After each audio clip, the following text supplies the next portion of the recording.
How's that for a slice of fried gold? You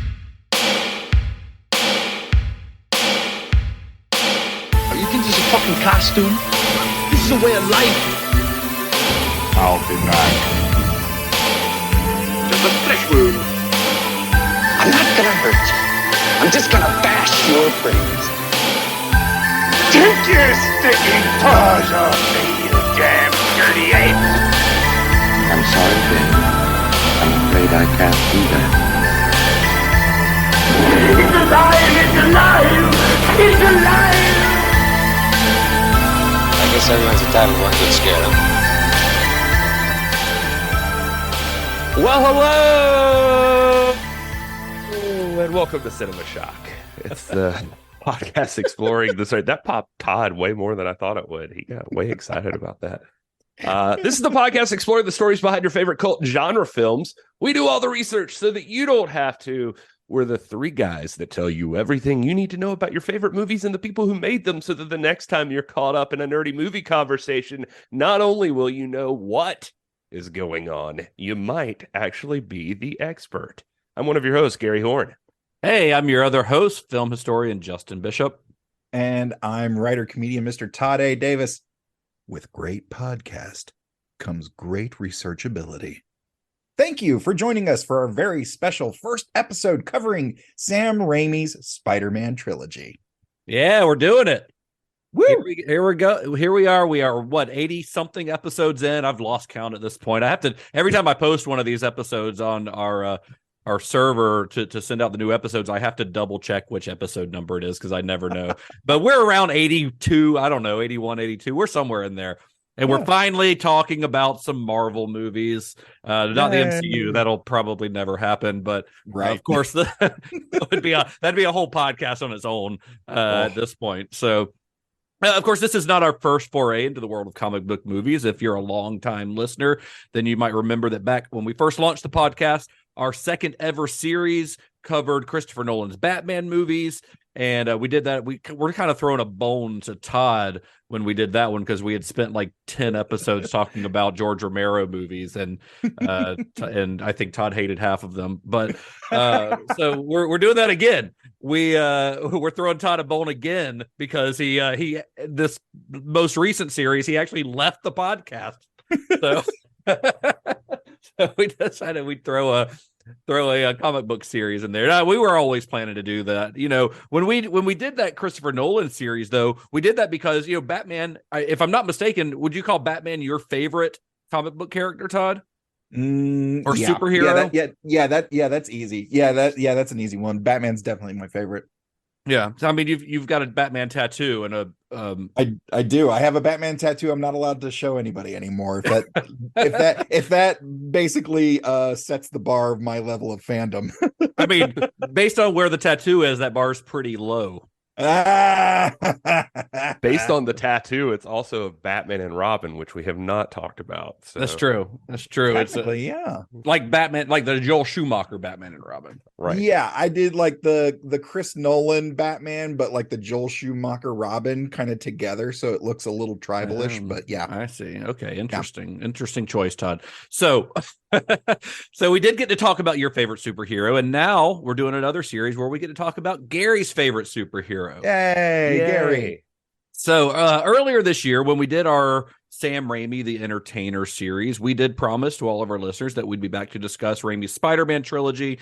And we thought we were actually going to do it a little bit later, but we decided to bump it up in the schedule a little bit. So now it is time for us to fulfill that promise. But this is not going to be a 3-part series. It's going to be a 4-part series because before we get into the stories behind those movies, I think we need to discuss the long road that Spider-Man had to travel to make it to the big screen, because it is a pretty fascinating journey, and it's one that spans like literal decades. So we're going to do something that's kind of a first here on Cinema Shock. We're going to devote an entire episode not to a single film, but to really every attempt to get Spider-Man on screen before Sam Raimi got a hold of the character. So here we are. Please join us on the road to Sam Raimi's Spider-Man.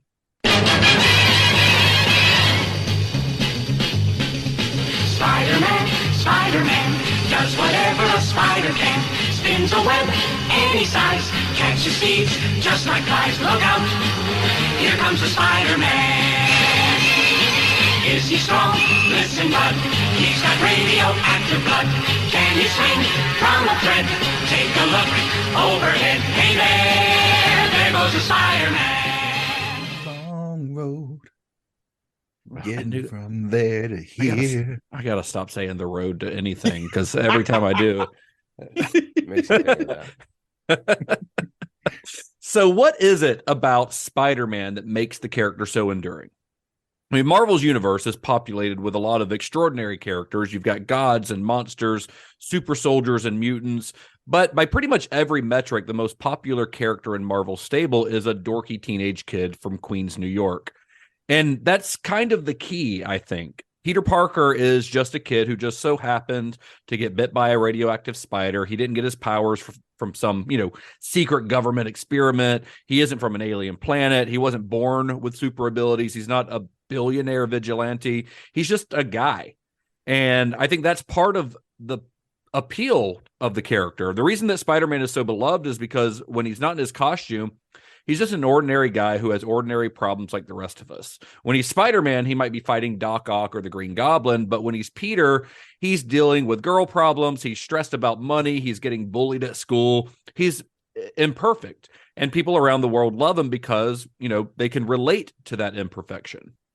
And that's a whole big part of the philosophy in general with Marvel through the years. I was watching a Stan Lee interview from the 70s, and he was already talking about the same thing. Like, they were asking him on a talk show he was on, like, what sets you guys apart from Superman and Batman, or, the DC folks? And he basically said, quote, "Our characters have real issues.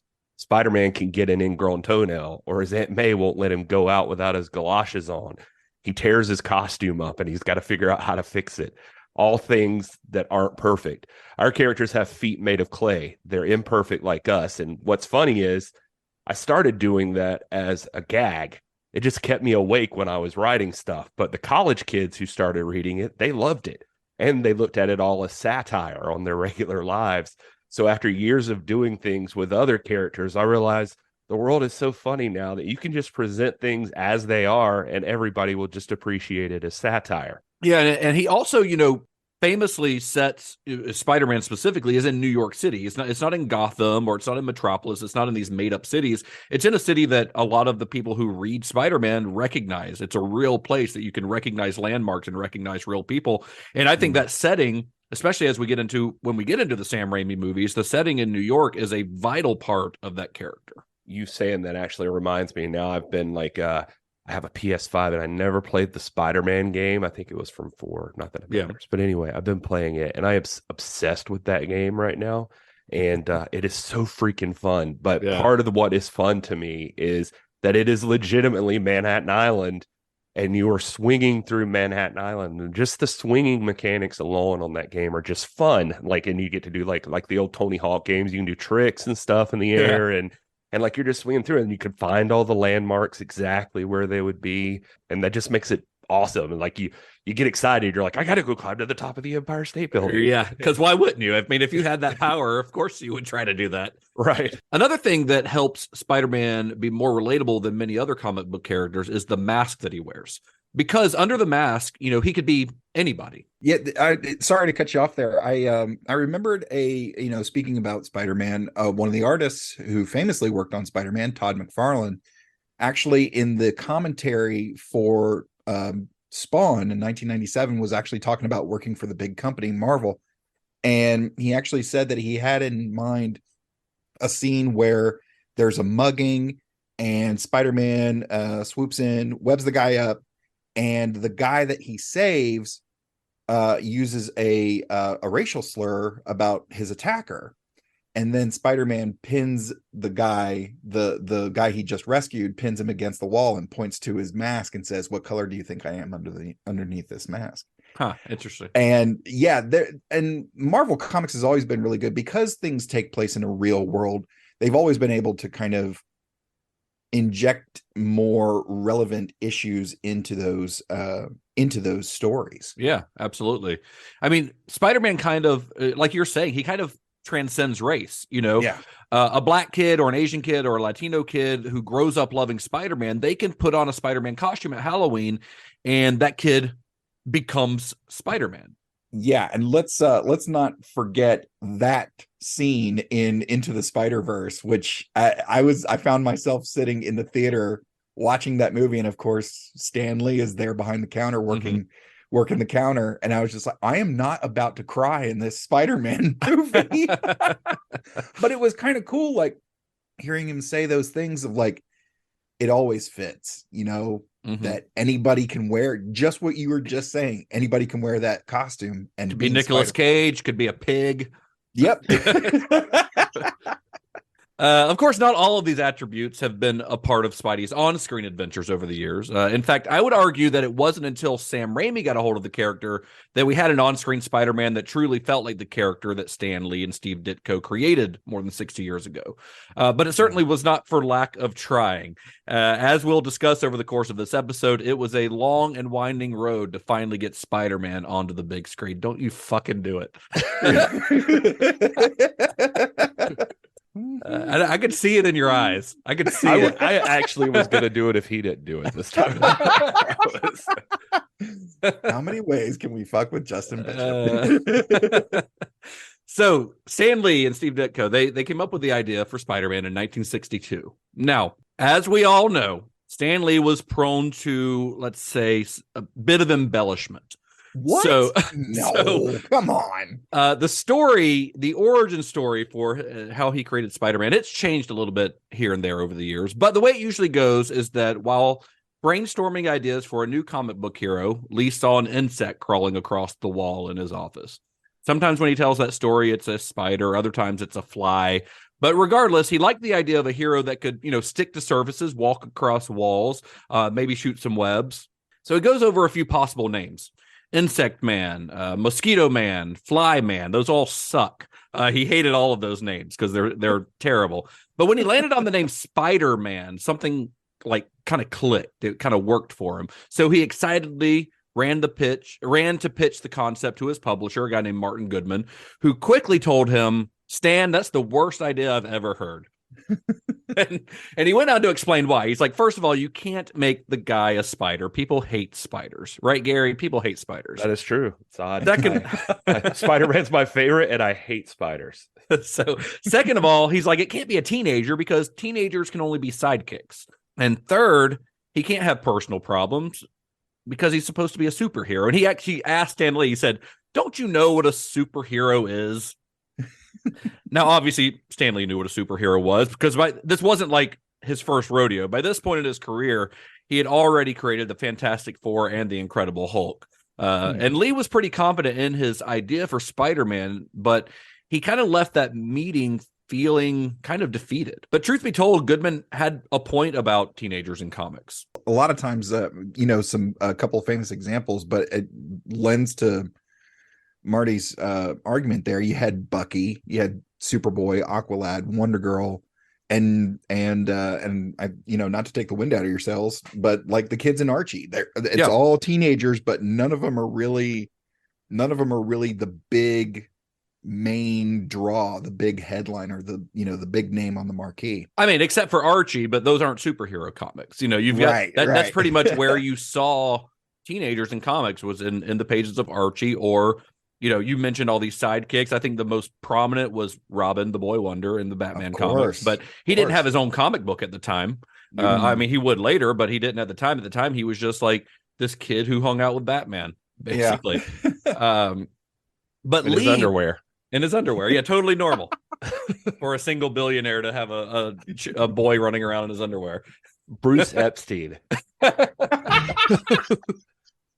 And that's all the time we have on Cinema Shock. Thanks for joining us. But Lee believed in his concept. So when the opportunity presented itself, he took one final chance to get the character in front of readers. You see, Marvel, at this time, they had planned to pull the plug on an anthology comic that they'd been publishing called Amazing Fantasy due to the book's terrible sales numbers. It was a flop. Lee and Ditko convinced Goodman to let them insert a Spider-Man story into the book's final issue, which was Amazing Fantasy number 15. The two came up with an origin story for a mild-mannered high school student named Peter Parker who gets bit by a radioactive spider while on a class trip, which instantly gives him the powers of the arachnid. Lee later admitted that he included the Spider-Man story in Amazing Fantasy just to kind of get it out of his system. But a few months after the book was published, the sales figures crossed Goodman's desk, and Marvel executives were shocked to learn that the Spider-Man issue was the company's bestseller that month. Not just the bestseller of Amazing Fantasy, the best Marvel title that month, period. Audiences clearly loved the character. And of course, Marvel loved selling comics. So my parents, apparently, they didn't fucking buy it. It was the bestseller, but not to anybody I know that could have passed that down to me. That would have been nice, right? So a monthly Spider-Man series was ordered and a legend was born. And yeah, that Amazing Fantasy 15, I looked it up. I was curious what that was worth these days. And it is, obviously, it's one of the most valuable comics of all time. And there was actually a pristine copy of it that was sold in 2021 for $3.6 million, which makes it the most expensive comic book sale ever. Wow. Like that comic God. 2 years ago. Ugh. Can you imagine paying $3.6 million for a comic book that you're never going to read? You can read it on your iPad. Well, I mean, that comic that you're never going to physically open. Right. You're just going to put it in a glass case somewhere. Or yeah, just to say that you have it, you know. But anyway, Spider-Man did get his own series. It was called The Amazing Spider-Man. That was in March of 1963, and it quickly became a comic book sensation. So, of course, it wouldn't take long before the character's popularity led to an attempt to bring the character to screens both large and small. After years establishing themselves as a powerhouse in the comic book world, by the 60s and 70s, Marvel was eager to begin licensing its characters, hoping to expand them into other mediums, whether it be television or cartoons, movies, whatever. And because of their eagerness, they would listen to pretty much every pitch sent their way, which some of which were, quite frankly, kind of insane. Like there were some dumb and weird ideas that were sent their way, but they were like, let's hear them all and see what sticks. But the first time the audiences got a glimpse of the wall crawler on screen, it was in a medium that kind of made total sense. Animation, pretty close to doing it's a moving comic book, basically. Spider-Man starred in his own animated series, which ran from 1967 to 1970 for a total of 52 episodes. That series, the first season was produced by a company called Grantray Lawrence Animation, which went bankrupt not long after season 1 was completed. And then the second and third season were produced by Krantz Films under the supervision of legendary animator Ralph Bakshi. Go ahead. Yeah, I wasn't familiar with a bunch of Ralph's work, but just in case the name doesn't ring a bell to anybody, Wizards in 1977, the Lord of the Rings movies in 1978, American Pop in 81, Fire and Ice in 83, and then the Mighty Mouse, the New Adventures TV show in 87. He was responsible for Cool World, the movie in 1992, and then there was an HBO series called Spicy City in 1997. Not a single mention of Fritz the cat, Todd. Not well. I was going to leave that for you, man. I didn't want to take all of the stuff. I really want to do a Ralph Bakshi series on this series one day. That's been one of my dream series to do on here since the beginning of this podcast. Nice. Krantz Films would later go on to produce some of Bakshi's more well-known films, like Fritz the Cat, like Heavy Traffic. But at the time, they were mostly known for producing low-budget animated TV shows. Steve Krantz, who was the head of that company, had worked on the one and only season of the Mighty Thor animated series before moving on to Spider-Man. Just to pause on the 60s Spider-Man for a second, that series is still kind of fun to watch. I've been finding a lot of it online. And I don't think a lot of it's on YouTube. It's on that other thing. What is it? Like Daily Motion. You can find like that series. Some episodes are obviously better than others. It seems like Peter Parker played by William Shatner, or that's like what he sounds like a little bit when he webs something up. It's got that, this gets the Spider-Man seal of approval. Well, they also reused a lot of it was like very low budget, especially in its second and third season when Krantz took over. And they reused a lot of background elements from another show that Ralph Bakshi was working on. They would just reuse the backgrounds and stuff from that. Oh yeah, I was gonna mention that. That voice, by the way, too. It's probably just. I was gonna say that the acting might just be kind of a that era kind of thing. Right. Spidey's voiced by a guy named Paul Souls in that, who's a prolific voice actor. He actually just passed like a couple of years ago in like 2021 at like 90 years old. And he was working all the way up till that. Wow. People in the U.S. probably know him best as Hermie, the Rudolph the Red-Nosed Reindeer elf. You know? Really? Get out of town. Yeah, it was that Wow. same guy. How about that? But he definitely had like hundreds of roles, and that shows everything like a kid would want at that time. Though it's got all the great like Rogues Gallery people in it, like Green Goblin, Doc Ock, Rhino, Sandman, Mysterio, Electro, the Lizard, all that. It's fun to just throw on and leave on in the background, and like what Justin was talking about. There's like a lot of quirky, fun stuff too, like. Because they had like such a low budget, only like they literally couldn't afford to web his whole body. Like only the mask is webbed, the rest of it's like solid colors. Yeah, be too hard to animate. Yeah, and so the rest of him, it just stays plain, and they reuse animations of even him like changing clothes or swinging through the city like over and over again. You just start recognizing it. And one of my favorite parts of it is they fucked up in the first season. And couldn't fix it, so they just rolled with it. But they accidentally made the spider on his suit only have 6 legs instead of 8 legs. So for the whole season? For the whole season. And they fix it in seasons 2 and 3, but then they still reuse the footage of him swinging through the city and stuff like that. So it kind of jumps back and forth. Yeah. But I remember being a kid, and this makes me old, but like when my mom would take me to the video store and let me pick out something to rent, like these were something I rented fairly often. Oh yeah, I mean these days it's probably most people know it for the theme song because I mean of all the projects we're going to talk about, Spider-Man related movie and TV projects, the Spider-Man theme song from that 60s TV show is the most famous and has kind of become the official Spider-Man theme song. And also all of the memes. There's a ton of memes out there. I mean, you know the one of like the 3 Spider-Mans pointing at each other, but there's also ones with like Rhino and stuff. That images from that series are a big source for memes these days. So you've probably seen some screenshots from Spider-Man from this series, and maybe didn't even know exactly where they came from, but this is where they came from. That song, I was going to save this for a minute from now, but that to many it's cheesy, but it's catchy as hell. And it sure is. It's written by Paul Francis Webster and Bob Harris, and it's to me is synonymous, like you said, with Spider-Man as anything else about him now. To keep it movie related and give you a little background, Paul Francis Webster is a lyricist. He's in the Songwriters Hall of Fame. I think he was like the most successful British songwriter in the 50s, multiple time Oscar winner. He won the Academy Award for Best Original Song in 53 for Secret Love from Calamity Jane, and 55 from Love is a Many Splendored Thing, 65 from The Shadow of Your Smile from The Sandpiper. He was nominated 13 more times than that. I think he's like 3rd in the ranking for most times nominated or something. Wow. Yeah. So and this is probably the most well-known thing he's ever written is the Spider-Man. Probably right. And Bob Harris was a composer from New York City. His other biggest claim to fame was in '62 he did the main theme for Stanley Kubrick's Lolita. Oh wow.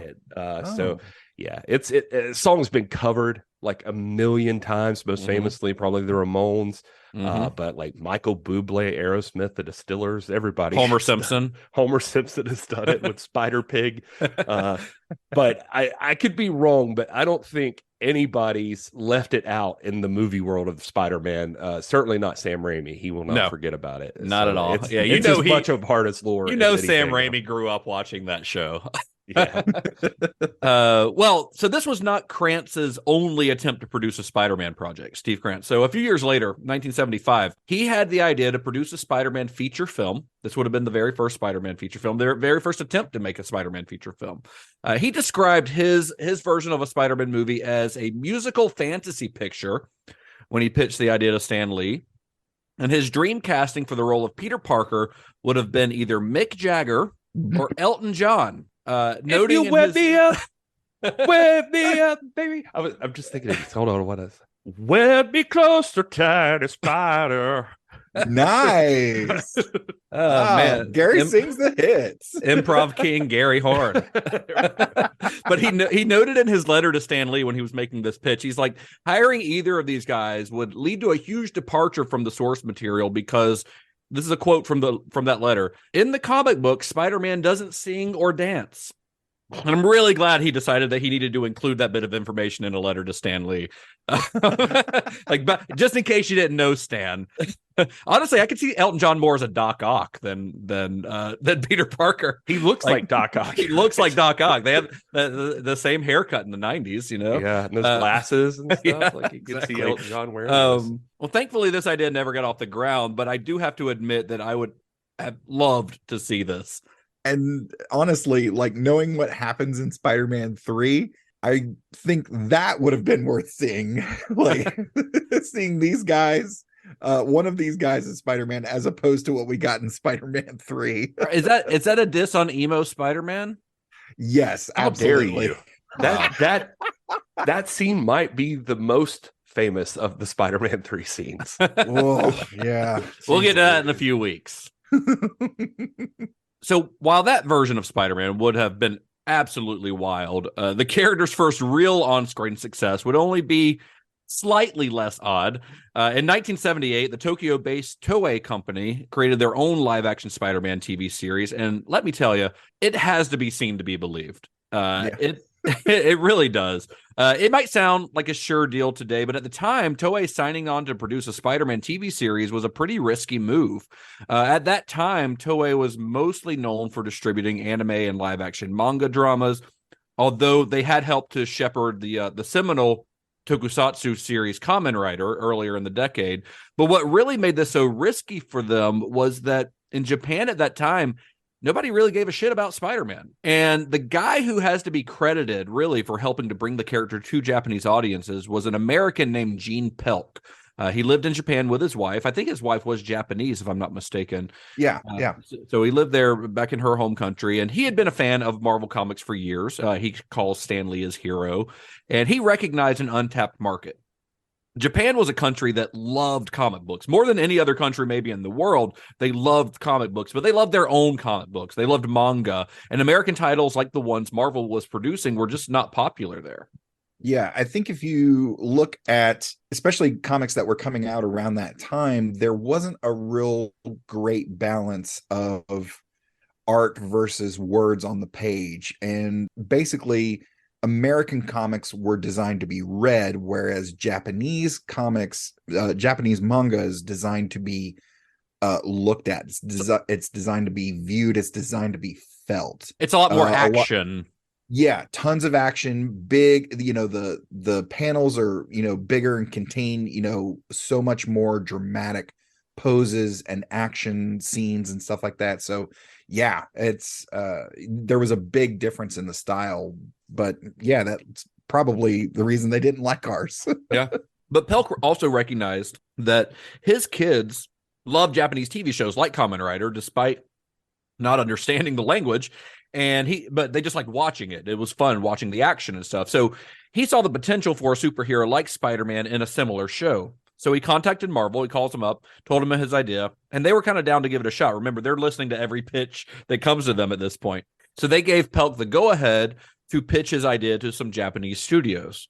So Pelk takes his idea to Toei's executives, and Toei was receptive to the idea, but they also knew that they would have to make some significant changes to the Spider-Man narrative if they wanted the show to be a success. They were going to have to add some elements to it that were more familiar to fans of the tokusatsu shows that were popular with kids at the time. Not like kids, but it's like similar to their take on pornography. Like, you get more tentacles from aliens in vaginas and pixelated wieners. Which is important when you're trying to show that to kids. Yeah, you got to pixelate the wieners. Yeah. So they made a few changes, a few small changes. Instead of Peter Parker, the main character in the Japanese Spider-Man was a guy named Tokiyuya Yamashiro, who was played by Shinji Todo. Yeah, in fact, sorry to butt in here, but that special on Disney Plus that actually kind of covers just the Japanese Spider-Man. It's really awesome to hear Toto talk about, he speaks very reverently about his experience with the character. So anybody out there who hasn't seen that special, I think it's a 616. It's Marvel 616. It's the very first episode of Marvel 616. Yeah, it is really fantastic to hear this whole story of just the Japanese Spider-Man in as much detail, especially with those interview segments with Toto. So with Toto and with Gene Pelk. I mean, they interview Gene Pelk in it, and he gives a lot of like very interesting little tidbits in it. It's really good if you want to really dive into the Japanese Spider-Man. But Yamashiro, this character, he wasn't a photographer for the Daily Bugle. He was a motocross star. In fact, there was no Daily Bugle. There was no J. Jonah Jameson. There was no Mary Jane Watson. There was no Green Goblin. There was no Aunt May. There's no Uncle Ben. There's none of those recognizable elements. So, Justin, what you're saying is, what I'm hearing you say is that the only place Uncle Ben is safe is in Japan. Is that right? If by safe you mean better for having never existed. Yeah. They just eliminate him a lot earlier, like in the womb. So in place of these Spider-Man staples, the series was filled with genre elements that were more familiar to Japanese audiences. You had giant robots, bug-inspired villains, swords, ninjas, guns, a Spider-Man sports car that he drove around. It was called the Spider Machine GP7. And one more fun little fact, that Spider Machine GP7, the GP stands for Gene Pelk. Well, yeah, that makes sense. He made it up. Yeah. I think it was his sign off when he was like a radio DJ or something. He called himself GP. Yeah. So they just took it there. And then 7's just like a lucky number in Japan. So GP7. It's a cool little car. It is more efficient, honestly, getting around than swinging from buildings. Because what if you're in a place that doesn't have tall buildings? Well, and like a forest or a mine where you or downtown in any like small city. Like what if you weren't in New York? That's true. Yeah, that's a good point. You gotta have a car to get around. Places to swing. You get a flying car, or you just fly it right up the asshole of that robot so you can control it instead. But I mean, if you watch the show, and you can find every episode of this on YouTube, by the way, I would highly recommend doing it because it's honestly a blast. It's super fun. But nothing about the series plot remotely resembled the Spider-Man comics. In fact, you know what? Let's just read the plot synopsis from Wikipedia. Do you want me to do it like Stan Lee? Yes. Now I do. Okay. Young motorcycle racer Takayu Yamashiro sees a UFO falling to Earth, a space warship named the Marveler. Takayu's father, Dr. Hiroshi Yamashiro, space archaeologist, investigates the case, but is killed upon finding the spaceship. The incident also attracts the attention of Professor Monster and his evil Iron Cross army, an alien group that plans to rule the universe. Takaya follows his father to the Marveler and discovers Gagira, the last surviving warrior of planet Spider, a world that was destroyed by Professor Monster and the Iron Cross army.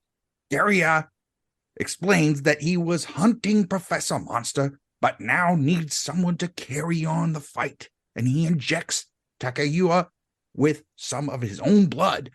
The blood of a person from planet Spider gives Takayua spider-like powers. Garia then gives Takayua a bracelet that activates his spider protector costume, shoots web lines, and controls the Marveler ship, which can also transform into a giant battle robot called Leopardon. Using his powers, Takayua fights Professor Monster's army and other threats to Earth under the name Spider-Man. Thank you, Todd. Thank you, Stan. Available for parties, bar mitzvahs, corporate events. That obviously doesn't sound anything like the Spider-Man that we know. No, not at all. I do love the idea that the bad guy's name is just Professor Monster. Like if your name is Professor Monster, you can't be a good guy. Like that, you're doomed to be a villain for your entire life. It's like Doc Ock only choosing to do like, I think I just need 2 arms. 2 of the arms. I think you should go for a couple more at least. Nah, 2's fine. 2's enough. Yeah, 2's good. Yeah. But what did stay accurate was Spider-Man's powers. You know, you mentioned that that bracelet gives him his costume, but also the bracelet shoots webs, and he has his spider powers from that injection of blood. And the costume itself is almost an exact replica of the comic book costume. Yeah, and it pops out of that thing like a fucking inflatable or something, and just like just zips onto him. Yep, it's really fun. But one thing is for sure, Toei knew their audience. This show quickly caught on with Japanese kids and ultimately produced a total of 41 episodes between 1978 and 1979. And of course, it helped to sell a ton of toys, which was always the main goal for any of Toei's shows. These series were really just advertisements for toys. And if you look like over the years, like with animation and marketing, obviously there's a direct influence back and forth. Like a lot of Japanese animation was inspired by, the stuff coming from Walt Disney, and then they got our Spider-Man. And then years later in like the 80s and 90s, we see a lot of cartoons, a lot of big American cartoons that were basically just half-hour commercials for toys. And I'm talking about like G.I. Joe, Transformers, He-Man, the rest. You can tell Stan Lee's a great marketer because like he totally, like in an interview I saw with him where he's talking about the Japanese Spider-Man. I mean, that was one of the first things he said about it. He's just like, I just thought it was so cool. Like the giant robots and the swords, and they would throw them and it would stick into things. And I bet they sold so many toys. Yeah, I mean, the things that you mentioned, Todd, like Transformers and He-Man, they were really created. Well, He-Man especially was created as a toy line first, and then they created the TV show literally to sell the toys. I mean, that's how it was created. If you want more on that, I think we did an old series on the podcast. Maybe that'll show up on Patreon if we ever get our shit together. Get that on there, but I'm pretty sure we talked about that. But the show's popularity.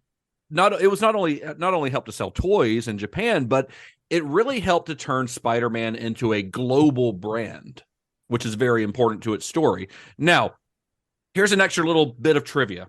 If you've watched the show, and if you haven't, again, I would highly recommend it because it's super fun. It's on YouTube. It is. Every episode is on YouTube. So if you've watched it, then that Marveler ship and the Leopardon battle robot that we mentioned in that synopsis might look a little familiar to anyone who grew up in the 80s and 90s.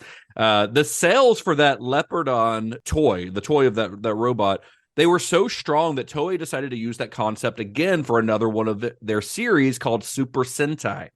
Super Sentai would end up becoming the most successful tokusatsu series of all time, and would become popular here in the U.S. when it was later released as the Power Rangers.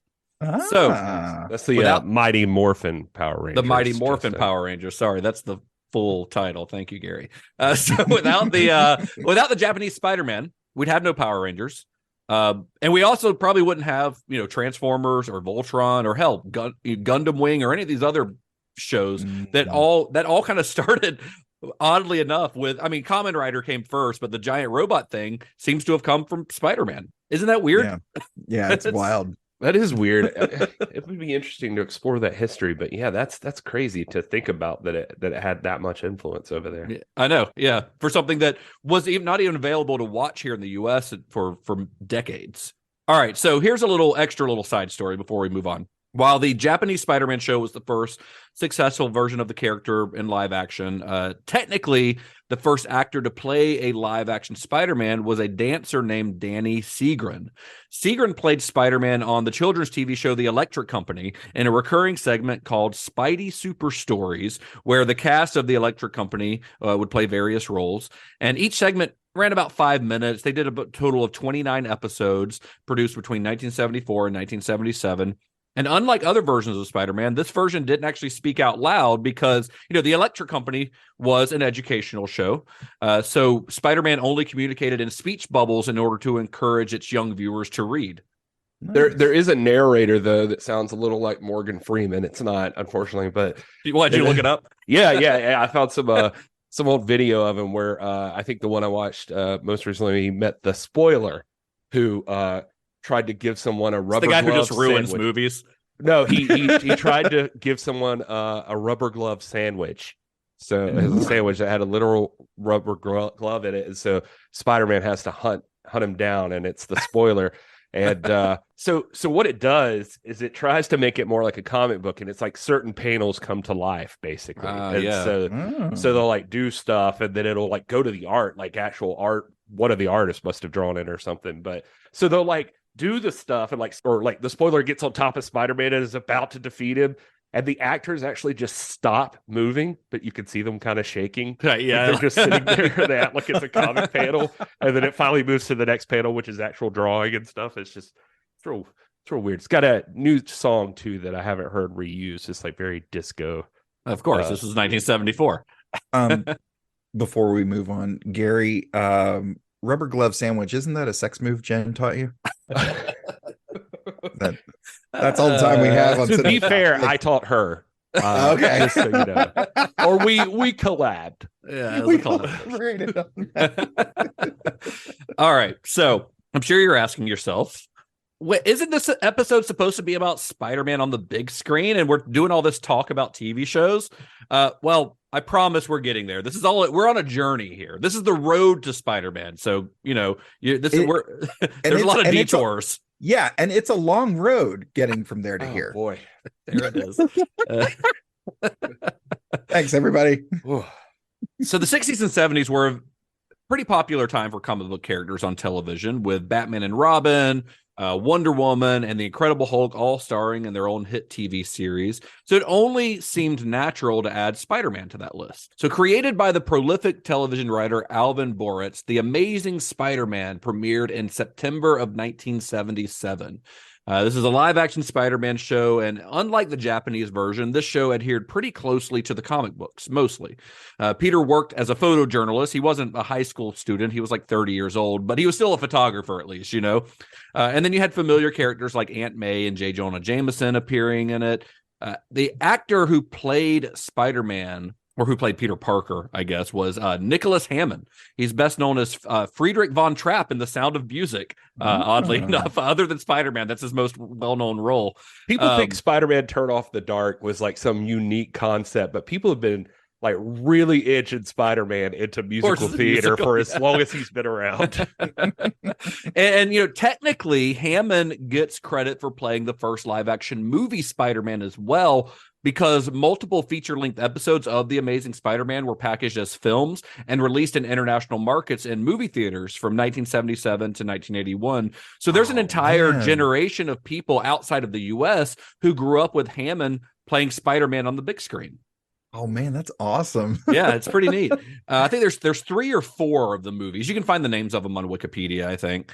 That TV show, it had pretty good ratings, but its episodes were aired really erratically and infrequently on CBS. They kept changing the times, or there'd be like months in between episodes. So it was ultimately canceled after only 13 episodes. And while the show was well liked by casual viewers, more hardcore fans of the Spider-Man character were critical of it because of its lack of any recognizable supervillains from the Spider-Man comics. One of the people who was critical of it was Stan Lee himself. While the decision to pit Spider-Man against like petty crooks and small-time arms dealers instead of, the Green Goblin or Doc Ock, that was likely due to budgetary constraints. But for the character's creator, it was just too much of a departure, and he went on record several times over the years to express his disappointment with the direction that the show took. Although, oddly enough, you even mentioned that interview before, like he didn't seem to have a problem with the Japanese show. But I was curious about that, actually. So I was like looking up stuff about Stan talking about both. I mean, the easy answer for it would be that the Japanese version was fun. He basically, for like Stan, it's not like he's hung up on somebody dicking around with his creation so much, as long as you keep like certain elements of it in there. The spirit of it. Yeah. Yeah, there's the spirit. And so he straight up says that like the TV series for him, he said when he watched the Japanese version, for him, it was immediately like a living comic book. It was fun. He knew he didn't understand exactly what was going on there, but he also was able to recognize the differences between American audiences versus Japanese audiences. But the spirit of the whole thing, like you said, Todd, was in the Japanese version. It was exciting. It was cool to watch. It was just like the spectacle of the whole thing. And there was still like the characters mattered. He said that in the TV show, he thought it lacked exactly every single thing that made Spider-Man work. He said it didn't have humor, human interest, personality. It seemed like the American version, they were afraid to be like all those other things. And Japanese, even though the story was completely different, he recognized that they still had the spirit of the whole thing. Well, here's a quote. This might be one of the interviews that you read, Gary, because this kind of tracks with what you're saying. This is from a 2011 interview with the Television Academy Foundation.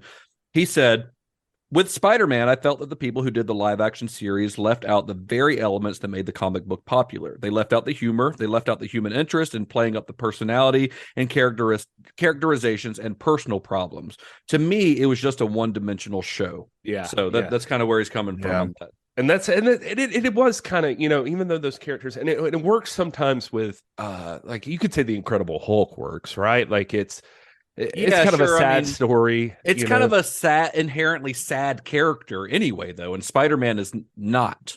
Spider-Man's fun. Spider-Man's the funny character. You can play up the drama in the Hulk and just have the Hulk come out every once in a while and do his thing. But the David Banner stuff is, you still get to have the acting and stuff. But you can't. That doesn't work the same way with Spider-Man. No, it doesn't work for every character. Now, Stan Lee might not have been a fan, but there was one person who was a big fan of this particular version of Spider-Man, and it was Quentin Tarantino.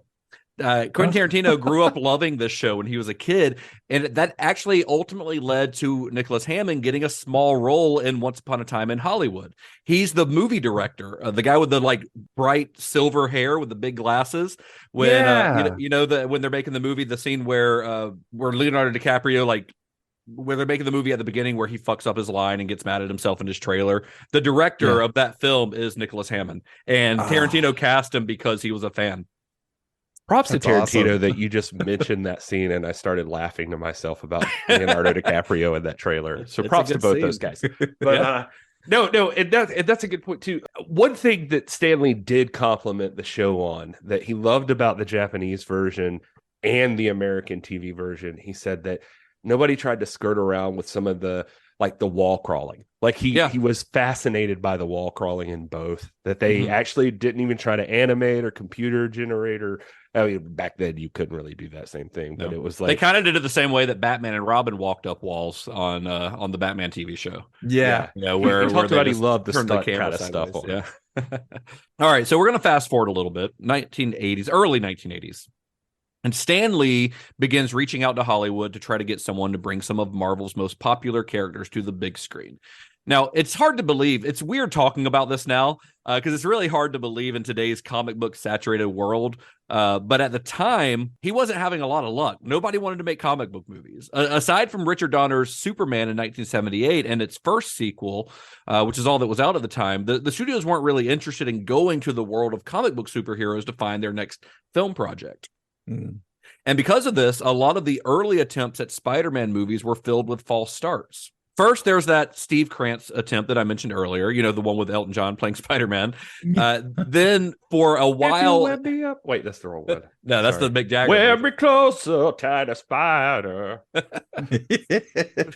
I love that. That's good. That's good. I think you can do Spider-Man Rock, like in the tune of Crocodile Rock. Oh yeah, that's a good work on that one. We'll release that on YouTube later. Yeah, we'll do a whole album. It's just Elton John covers about Spider-Man. Yeah. Oh man. So anyway, you've got the Steve Krantz version. That was really the first time that someone tried to make a Spider-Man movie, although that it did not get very far. Then for a while in the early 80s, Orion Pictures owned the theatrical rights to Spider-Man and worked on a film adaptation with B-movie maestro Roger Corman. But Orion's deal eventually fell apart, reportedly because Lee and Corman could never see eye to eye on a suitable budget. I'm guessing Corman wanted a lower budget because it's Roger Corman and that's what he does. And Lee probably wanted a higher budget that could do the character more justice. You didn't know we were going to mention Roger Corman here, although he's got some comic book stuff in his past. He's got that Fantastic Four movie. That Fantastic Four, yeah. So he'd get to make his comic book movie later on, probably for about the budget he was trying to do for Spider-Man. Those used to be the holy grail. Do you remember that? I don't want to get too sidetracked, but just finding copies of A Now I Fantastic think you can Four. probably find it on YouTube. It's or probably on something. YouTube, yeah, or at But- least the Internet Archive or something. Yeah, but that old Fantastic Four or I remember watching back in the day the Captain America with the rubber ears. Was that one? I used to rent that one. That one. Yeah, I was used to easy rent find. that one, but Well, then in 1985, one attempt at a Spider-Man movie actually gained some traction when Canon Films purchased the theatrical rights to the character for $225,000. that Captain America, by the way, he got car sick. That's always my favorite memory of that is that he got car because they didn't have cars in the 40s, so he could, he wasn't used to vehicles. Didn't he ride a motorcycle? Did he drive a He motorcycle? rode a motorcycle. Yeah, I don't know. It was just stupid. I don't remember what the reason was. Now, you probably didn't know that we were going to talk about Canon Films and Roger Corman here. I feel like Canon Films, we joke about how much we bring up Roger Corman's name on this podcast because every movie almost has some sort of connection, is like 2 degrees away from Roger Corman. But Canon Films, I feel like we mentioned just as much, if not more, honestly. But for those who might not be familiar with Canon Films, first of all, head back to our series on Tobe Hooper. That's the long version of that story. I think we got pretty detailed into their history on that. But here's the Cliff's Notes version. Do kids still know what Cliff's Notes are? Do kids still use Cliff's Notes, or they're just asking Chat GPT questions? Here's the Chat GPT version. We should start something right now. There you go. Here's the Chat GPT version of this. So Canon was an independent studio known for pumping out low-budget but easily marketable movies, usually with the results that you would expect from such a formula.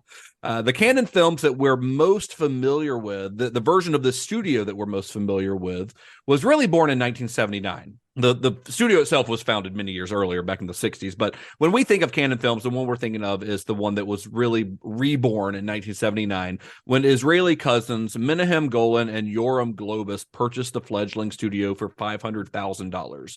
Under their direction, Canon would go on to release the likes of the Death Wish movies, the Death Wish sequels, I should say. They didn't do the first one. They did the more exploitative sequels to Death Wish. They did Chuck Norris films like Missing in Action, Invasion USA, and The Delta Force, before a series of financial disappointments, including Superman 4, put them in dire financial straits. And one of the projects that was canceled due to these financial troubles would actually end up being Spider-Man.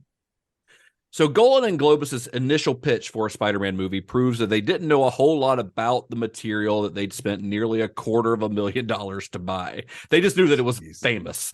The film was to be a creature feature, a horror movie, basically, written by Leslie Stevens and directed by none other than Tobe Hooper.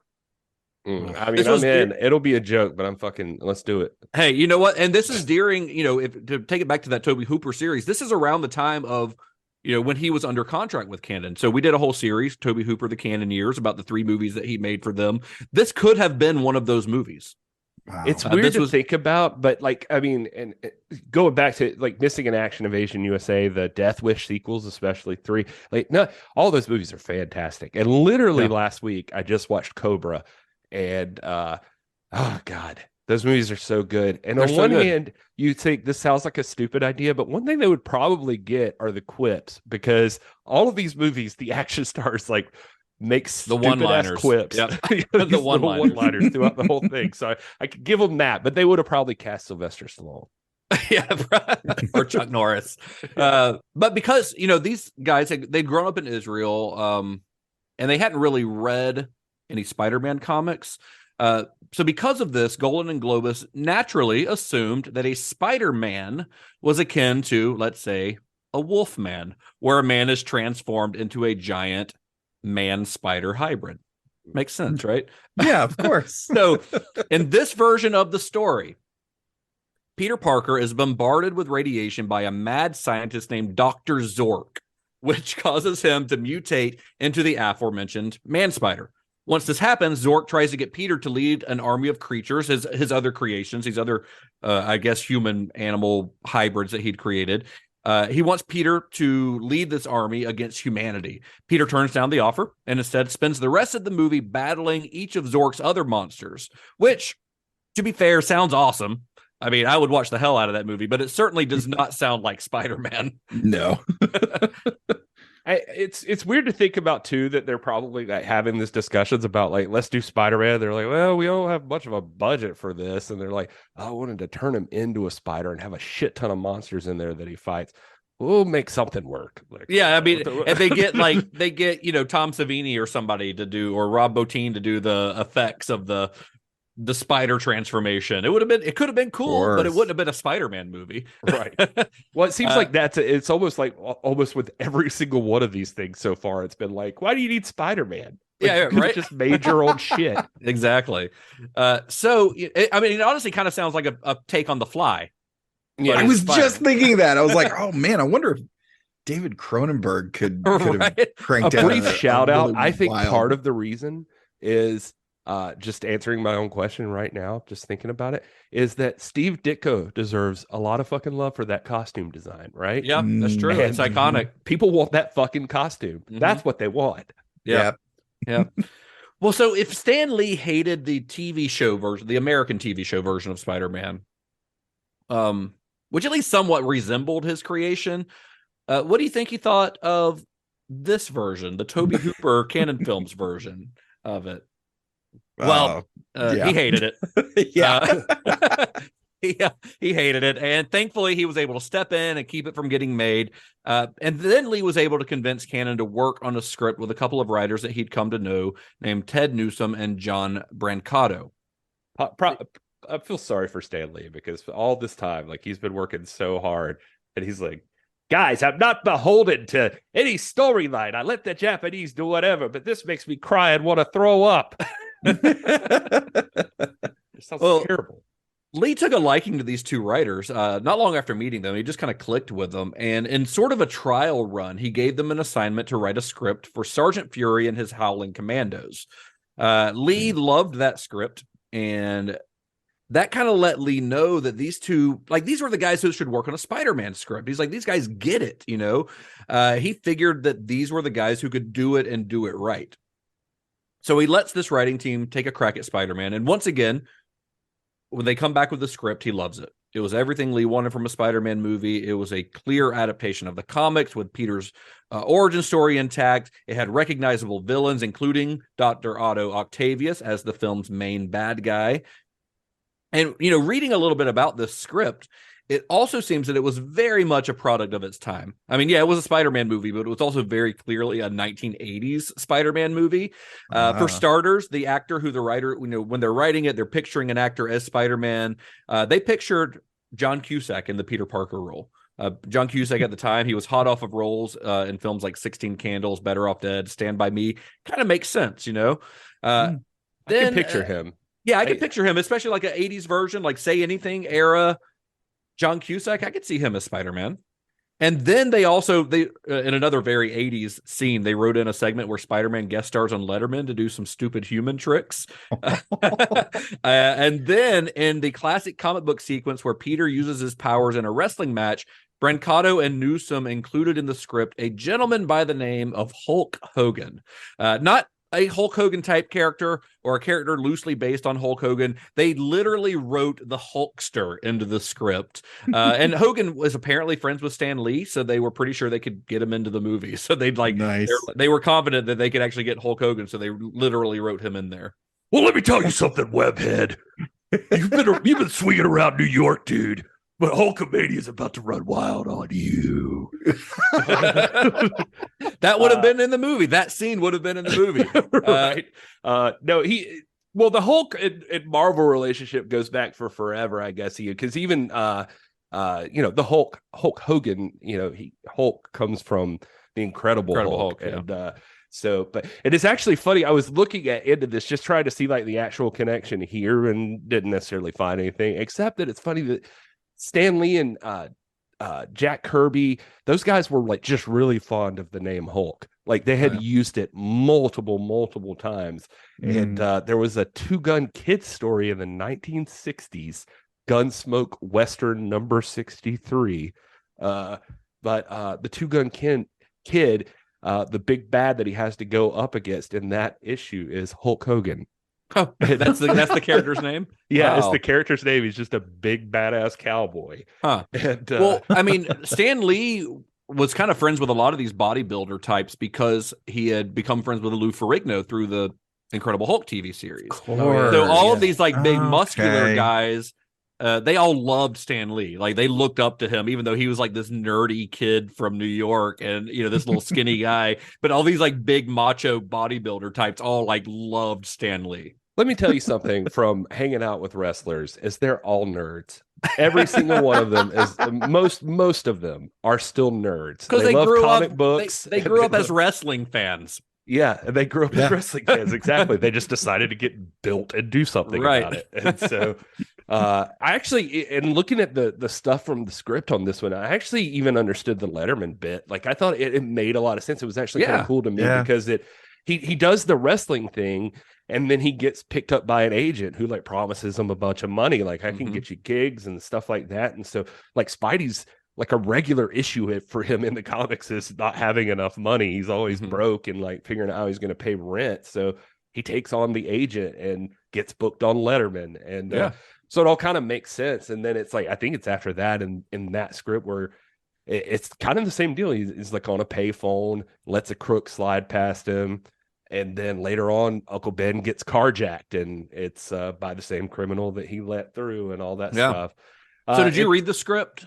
No, I didn't read the whole script. I read like a summary you sent me, I think. Oh, yeah, that summary on Reddit that I found. Yep. So there's like stuff like Liz Allen's apparently the love interest. Aunt May and Ben are younger, which is something we kind of see the movies going towards. I don't know. Marissa Tomei is still the right age for Aunt May. She's just aged very well. I was about to say, like, either May's been aged down more, or we've finally met enough that, like, Aunt May is now my love interest. Right.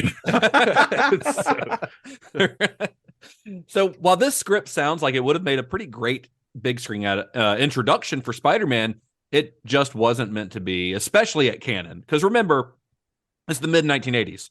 A lot of stuff in the script featured sequences that simply would not have been possible to pull off in a pre-CGI world. It just wasn't physically possible. But even if it were possible to like pull this off somehow using practical effects, Canon wasn't exactly known for investing tons of money into their movies. And so with that in mind, Golan and Globus hired a director who had helmed some profitable, if not critically praised films for the studio, Invasion USA director Joseph Zito. Now, I'm not talking shit about Joe Zito when I say that, they just hired this guy.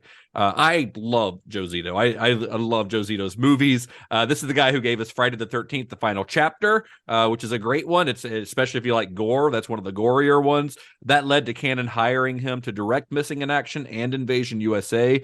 And those movies made a lot of money, which, of course, endeared Zito to Golan and Globus because, they liked money.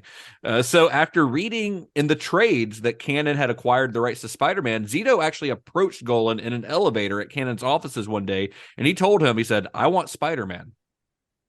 And Golan agreed to do that. He gave Spider-Man to Zito with a $20 million budget, which for Canon was a lot of money. For comparison, Invasion USA had a budget of about $12 million. Which at the time was actually pretty high for Canon, but Missing in Action only cost about $2.5 million. And they had both been big hits. So you could see why they thought that this guy could do a lot if he was given a real budget. And to his credit, Zito had no intention of this being some cheapo cash grab. He was a Spider-Man fan, and he intended to do the character justice. He was really taking this seriously.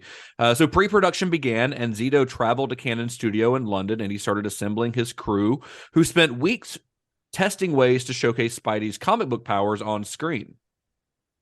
He also had some pretty fun ideas for who he wanted to cast in the film.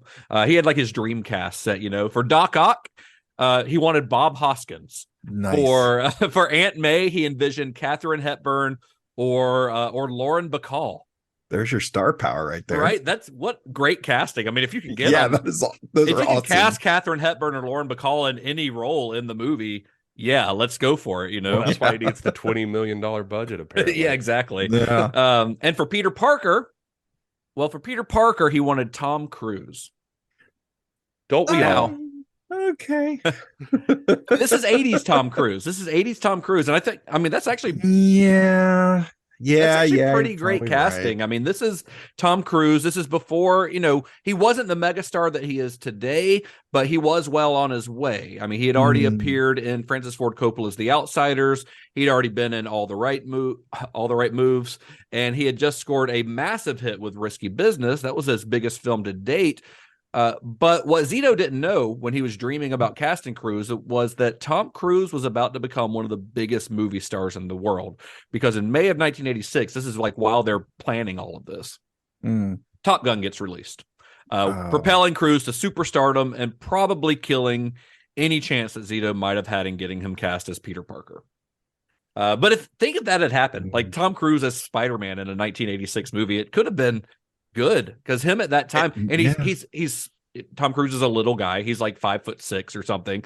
So he actually has the physicality to be a Spider-Man. I was going to say that's the thing with him is like I don't doubt Cruise for much anymore. Like he just throws himself into anything he does. He sure does. So it's he's one of those guys. Like it's just like a Leo or a Brad Pitt or some of those guys who like you kind of want to write them off sometimes as being pretty boys or something like that. But they make good decisions and they are all in on it. Yeah, whatever they pick, they are all about making it exactly right. So luckily, Zito had a backup plan, one that was much more suited to Cannon's way of doing things, meaning it was a cheaper option. The backup plan was a guy named Scott Leva. Leva was known as a stuntman, not an actor. That's why you probably haven't heard of his name. And Zito actually saw that as a plus because as a former gymnast, Leva had the right physicality for the role. And in fact, he had cosplayed as Spider-Man in between movie gigs, even getting hired to officially appear as the character at events and at parades. And to top it all off, he had already had a bit of comic book movie experience. He had been a stuntman and a stunt coordinator on Richard Donner's Superman in 1978. Nice. Yeah, and one step further, if you're wondering who we're trekking with, it's Scott Leva. He actually did 3 episodes of Deep Space Nine and 1 episode of Voyager. All a stunt? No, he actually it was more background type roles. But that's every Spider-Man in Star Trek. That's I can't believe you squeezed a Trekking into this episode, Todd. Yeah. Interesting side note, the one thing this made me think about is my first movie fun fact I ever had was from the Superman movie, and it was me asking my dad how they made Superman fly, and he told me they hang him from a crane and swing him around. And, and I believe that for forever. And so that would have been Scott Leva, I guess. Yeah, that was getting swung around. I always thought that they just put him on a glass table and you just couldn't see the table. Oh yeah, that makes sense. That was what I thought they did when that's I was a actually kid. more believable that they just swung him freely. I genuinely don't know how they did it. I've never looked it up, so that could be how they did it for all I know. Right. I want us to produce a movie that involves a lot of special effects, but we're not allowed to look into how to actually do them. We just have to do the special effects the way we think they're supposed to be done. This is going to be like Be Kind Rewind, and like a superhero version of Be Kind Rewind. Yeah. So while pre-production on Zito's Spider-Man movie sped along, things began to fall apart at Cannon Films. The studio had been managing their money poorly, and when they began planning 2 of their biggest films to date, which were Superman 4 and Masters of the Universe, the one with Dolph Lundgren, they decided to slash Zito's Spider-Man budget in half and divert the money into those other films. So heartbroken and frustrated, and knowing that there was no way he could make a decent version of Spider-Man for only $10 million, Zito left the project. Worth mentioning here is actually they did make a trailer. You can find it on YouTube. I did watch that. And, oh yeah, yeah. There's a trailer for. I mean, it's not anything special. It's like mostly like cityscape, and then it's just like a sales trailer kind of thing. Yeah, basically. And so you see this. I really got to get our YouTube channel straight because I'll just put it on there. But there's a Spider-Man in it. Like, I mean, it's the cityscape, and it says like coming soon from Canon Entertainment or whatever, and blah blah blah. And it's just like the amazing Spider-Man, and has the logo, and he like kind of just flips into frame or something, and it's the costume, it's the regular costume. And that's cool. I wonder if it's Leva in the costume in that. Yeah, I assume it is, but yeah, I don't know for sure. But yeah, they made like a little teaser thing for it. So Zito leaving the project did not kill it completely, at least not right away. Cannon would make several other attempts to get a Spider-Man movie made, and they ended up having the script rewritten to accommodate a lower budget, because again, this is Cannon Films, and also because it's Cannon Films, they replaced Zito with Albert Pyun. But development on the film eventually stopped as Cannon continued to bleed money, heading towards bankruptcy. And then in 1988, as part of a $200 million deal, Cannon was taken over by Pathé Communications, which was a holding company controlled by an Italian financier named Giancarlo Peretti. Then in 1989, Peretti bought 21st Century Distribution Company and made Menahem Golan the studio's CEO. As part of his severance package from Cannon, Golan took the rights to Captain America and Spider-Man. Pretty good severance package, right? And he would eventually put Captain America into production with Albert Pyun at the helm and released it straight to video in 1990. Yeah, Gary, I think you mentioned it earlier. I still really like that 1990 Captain America. It's a lot of fun. It's not, the big blockbuster version that we got with Chris Evans or anything, but it is a really fun movie. I enjoy it. There's cool stuff in it. I mean, and it's like starring Matt Salinger, JD Salinger's son. Yeah. And it's he's got rubber ears. I just don't know why they did that. It seems odd. Here's another little fun bit of trivia though, is that another movie that Albert Pyun directed is called Cyborg. It was starred Jean-Claude Van Damme. I'm sure you've at least seen the video if you haven't seen the movie. It was actually one of the last films that Cannon produced under Cannon Films at the time, under that version of Cannon Films at the time. And Cyborg actually reused like sets and props that were being created for Spider-Man, and also some stuff that had been made for a planned Masters of the Universe sequel. So they kind of reused all this stuff for Cyborg starring Jean-Claude Van Damme, and that movie's fun, by the way. Yeah, if I remember right, when they did the movie, it was supposed to be the sequel to Masters of the Universe or something, wasn't it? Like that was the original intention. Yeah, and then they had to rework it. But Albert Pyun's filmography is fun. He passed away just a few months ago, but I would definitely, if you want to watch some fun Albert Pyun movies other than Captain America, watch Cyborg and watch Nemesis. Those are both the two that I would recommend. Nice. While he still held the rights to Spider-Man, what Golan did not know was that there was another director who wanted to take a swing at the character, a guy who had already had a couple of big hits on his hands, a guy named James Cameron, aka Jimmy Cameroon. We're back. Jimmy Cameroon. We're back. Oh boy. aka J Cams. So if you've listened to our James Cameron series, well, first of all, if you haven't listened to our James Cameron series, what are you waiting for? We put a lot of work into it, and it's really good. I think, if I do say so myself. I'm proud of that series. I think we did great. But if you have listened to it, and some of what I'm going to go over here is going to sound a little familiar because we did discuss this briefly during that series. But for those who might not have listened or might need a refresher, we're going to go over some of the details of Cameron's own adventures with Spider-Man. Because honestly, Sam Raimi's Spider-Man would not have looked the same if it had not been for Cameron's involvement in the project. And in an alternate history where Cameron's version of the character got off the ground, the last quarter century in Hollywood probably looked very, very different. Oh, yeah. Not high or drunk or anything right now. I just want you to know just some of the things that you say sometimes that trigger things in my brain. And just now when you said his adventures with Spider-Man, I was like, just pictured the Spider-Man 2 cover, I think it is, where like Spider-Man swinging and Mary Jane's like in his arms, and I just pictured James Cameron there instead.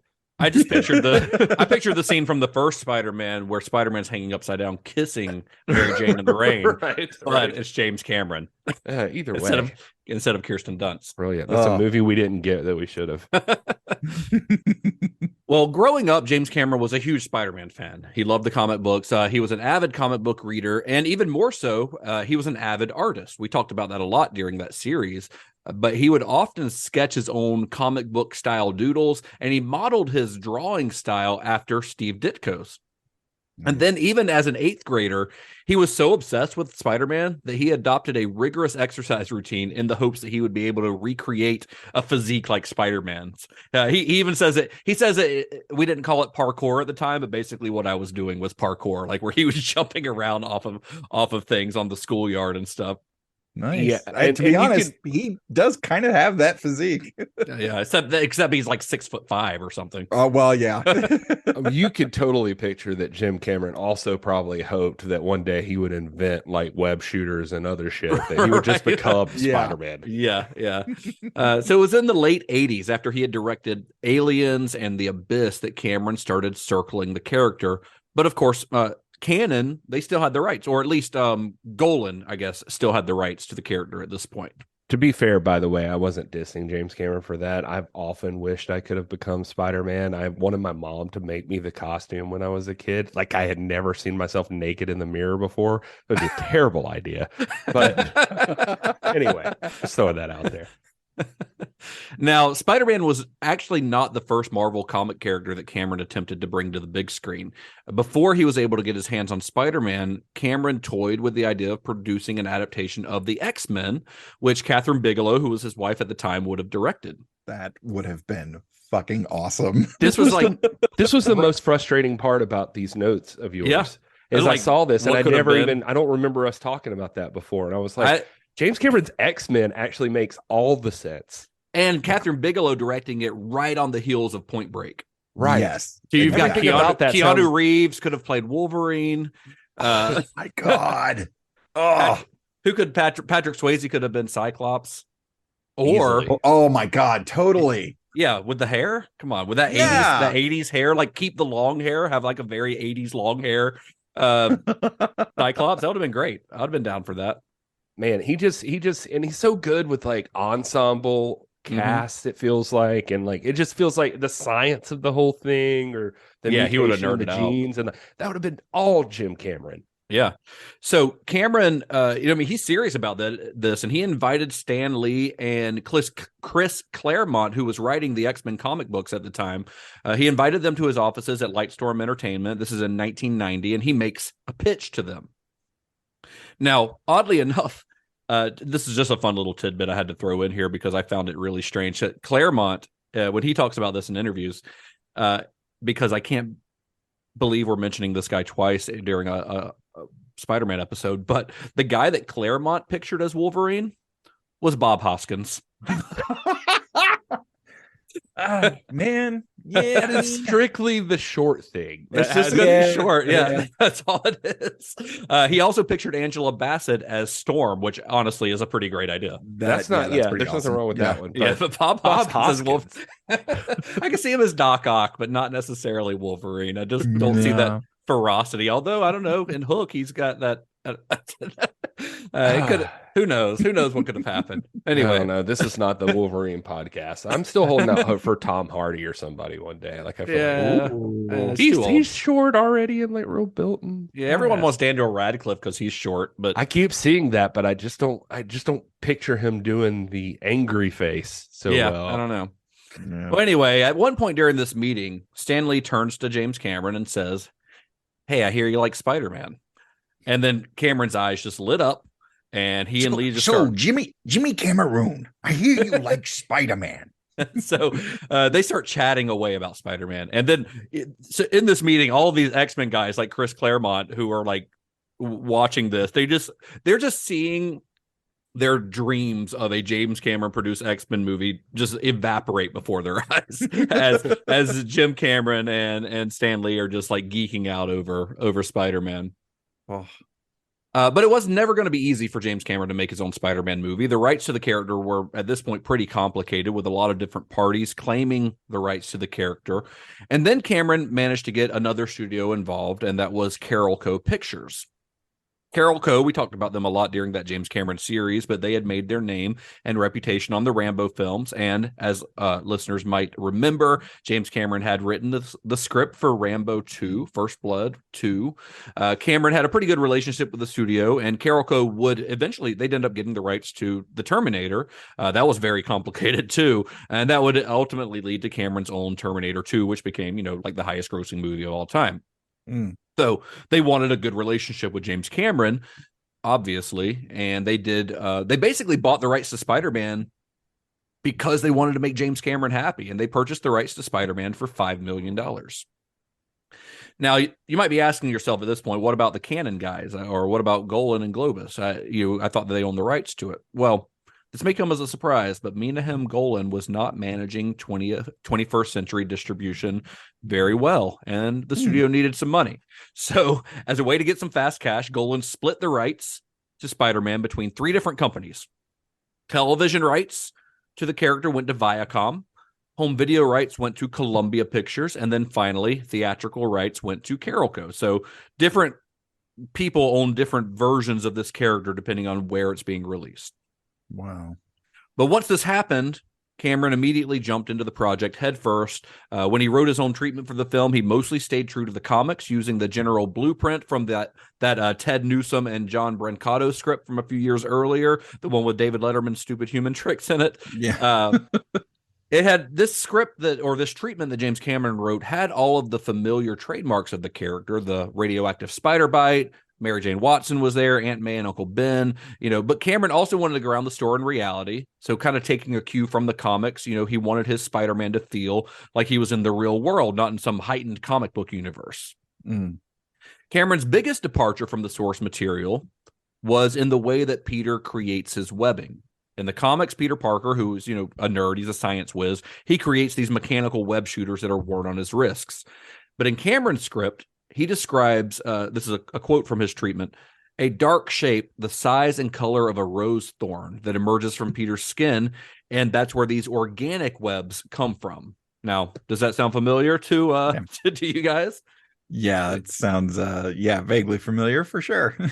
It does sound familiar, and so I guess we'll get to reuse that. But I would say too, he wrote a scriptment at the time, and so I saw like a little bit of that. And one of the other bigger things that James Cameron changed to me was that he wanted to make it like, have you guys seen Riverdale? That's what I thought familiar of. with it, yeah. I felt like Riverdale. Like he super wanted to dark make it like and weird. Yeah, dark and weird. Like it felt like, because like when he first gets this power, he kind of spies on Mary Jane like creepily, and like watching her through her window, and like he has like nocturnal emissions of webbing, like so like they're the organic webs, but one day like wakes up and they're all under his sheets and stuff, and like he does talk about wanting it, he wanted it to be kind of a metaphor for like puberty and things like, which Spider-Man kind of is. I think they have sex on the Brooklyn Bridge at the end. Wow. There's the villains, like he doesn't keep any known villains. I mean, he keeps some premises. So like the big bad in the movie is this guy named I don't know, it's like Spence, or I forget the last name, doesn't matter. Anyway, it's like a combination of Kingpin and Electro. Like it's this major bad guy that buys a lot of things and buying up property and stuff, but he ends up getting like electrical powers or something like that. But then he has a heavy who is this dude who basically is the Sandman. He has no backstory. He could just control sand or something. And so like it's just kind of weird. Like he doesn't, I don't know, and he cusses a lot. Like there's a lot of cursing. It's like a Kevin Smith script. I have to imagine that would have probably changed if the movie had ever been made. Yeah, there were theories weren't going to do like a lot of that stuff. Yeah, a lot of that stuff usually changes by the time you get to the finished product. But there was just like it felt like a weird angsty teen thing. It was kind of interesting. Strange. Well, we do know that Stan Lee doesn't like a lot of changes made to his characters, especially this character. But Cameron says that he got Lee's approval for any changes from the source material that he made in his script. He got Lee to sign off on all of them. So Cameron worked on the script for a little while. That initial meeting with Stan Lee was in 1990. Terminator 2 was released, and then he followed that up with True Lies, as we know. And then once that shoot was done, it was reported in Variety that he had finally completed his script and turned it into Carolco. So immediately, of course, casting rumors start swirling. Cameron's regular collaborator, Arnold Schwarzenegger, was attached to the role of Doc Ock, while Leonardo DiCaprio was in the running to play Peter Parker. Nice. But despite, I think that would have worked. yeah, I can see that. I mean, he was around the right time, right age. He would have been a little bit older, but I mean, he probably wasn't any older than what Tobey Maguire was when he played, high school age Peter Parker later on. Yeah. So like in his early 20s or so.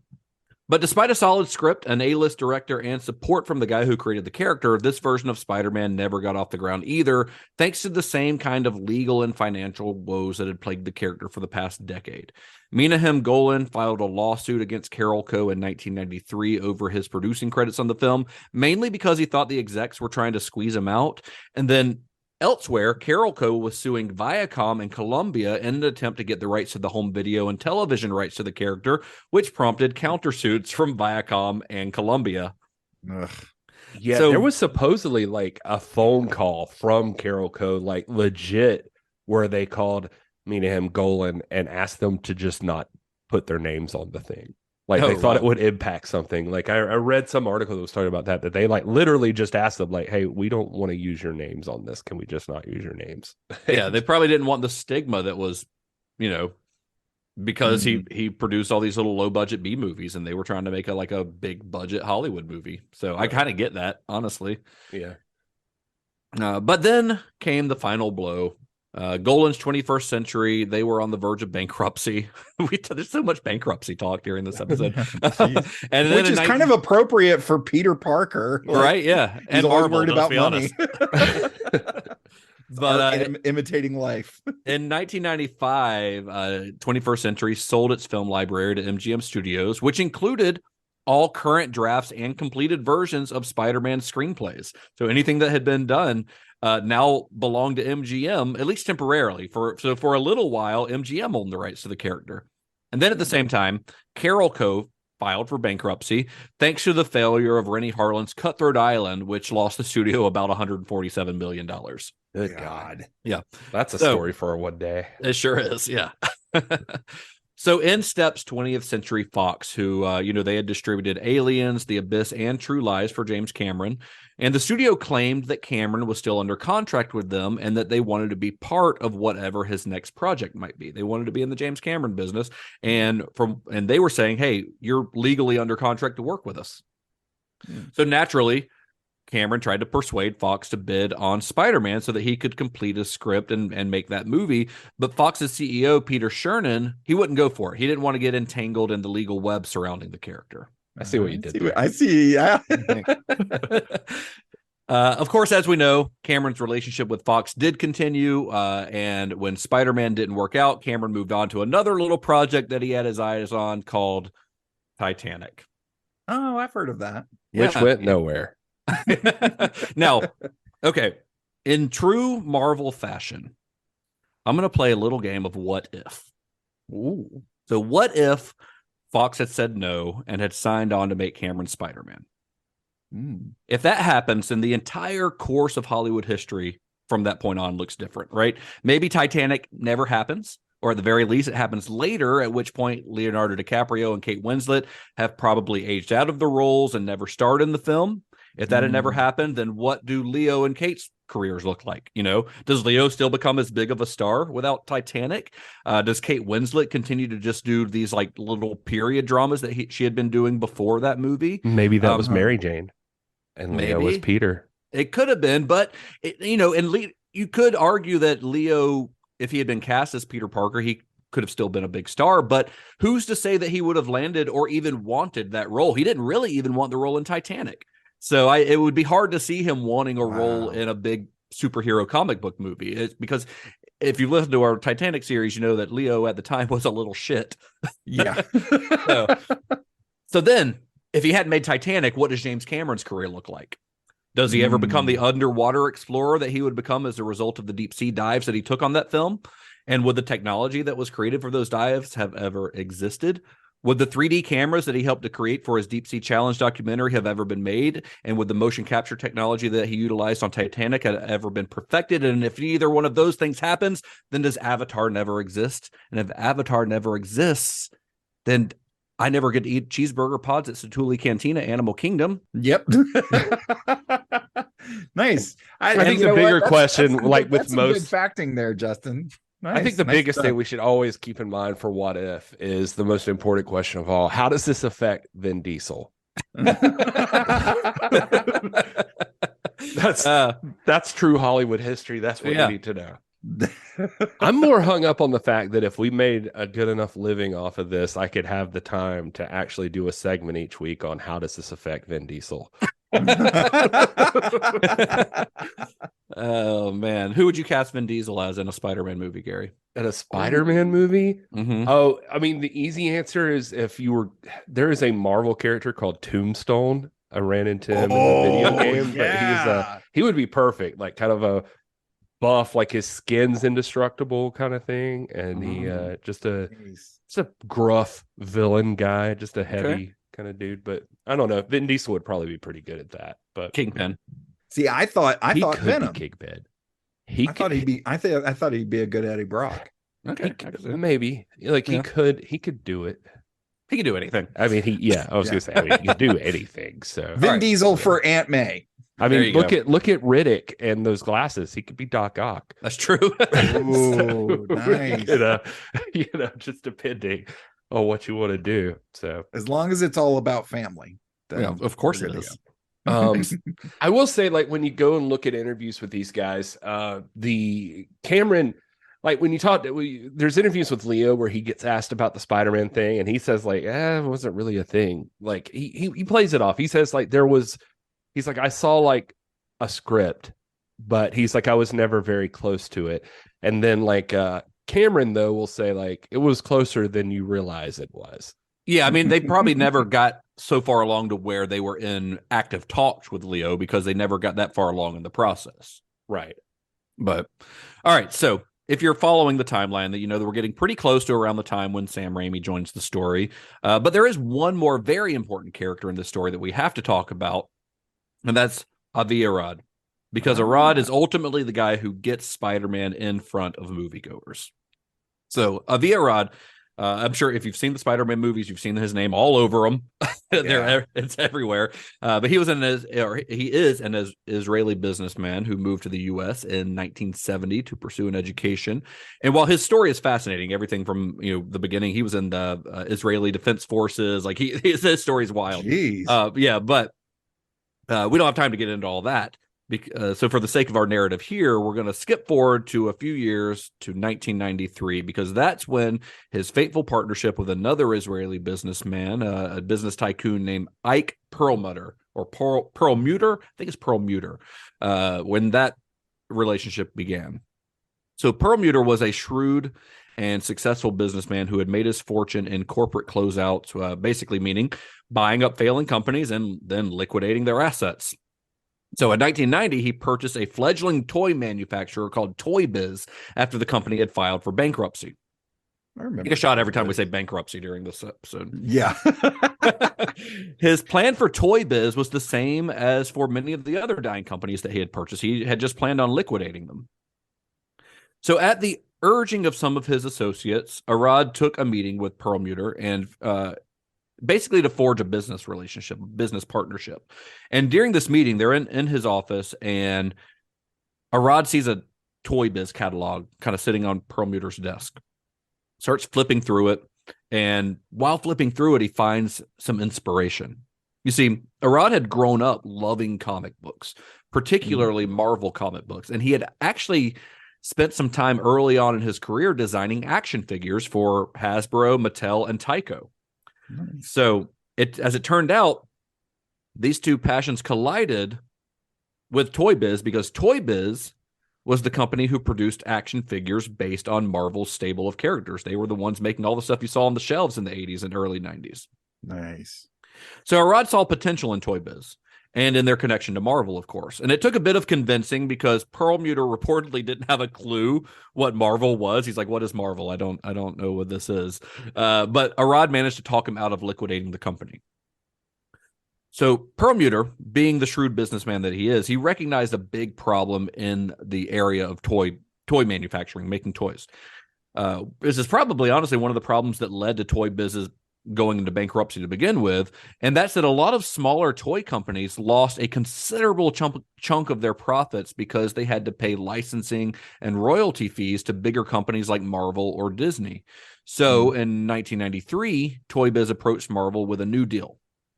They said they were going to hand over 46% of the toy company to Marvel, which gave the perpetually cash-strapped company a much-needed influx of funds. In exchange, Marvel gave Toy Biz an exclusive, no-fee license to make as many toys, action figures, and merchandise as they wanted, which, of course, meant more money for Perlmutter. And for Arad, it meant more opportunities to play in that Marvel sandbox. Nice. And Arad knew that the best thing for Marvel's characters would be to get them in front of more audiences, not just your comic book geeks, but your everyday regular Joe who might not be heading to the comic book store every Wednesday, right? And he knew that the best way to do that was with movies. A successful movie would be beneficial to Marvel because they would sell more comics and their characters would have a higher profile. And the movies would also essentially serve as big budget commercials for Marvel merchandise, which Toy Biz owned the rights to without having to pay any royalty. So they just pocketed all of the profits. Nice. So Arad spearheaded the campaign to get more Marvel characters into their own movies. And with that, Marvel Films was born. It's called Marvel Studios now, but at the time, the division was called Marvel Films. So Arad's vision would be to see Marvel have its own independent film company where it could maintain full creative control of all of its properties while reaping most of the profits. But the company, they were still kind of broke, Marvel was, so they couldn't really afford to finance the movies on their own.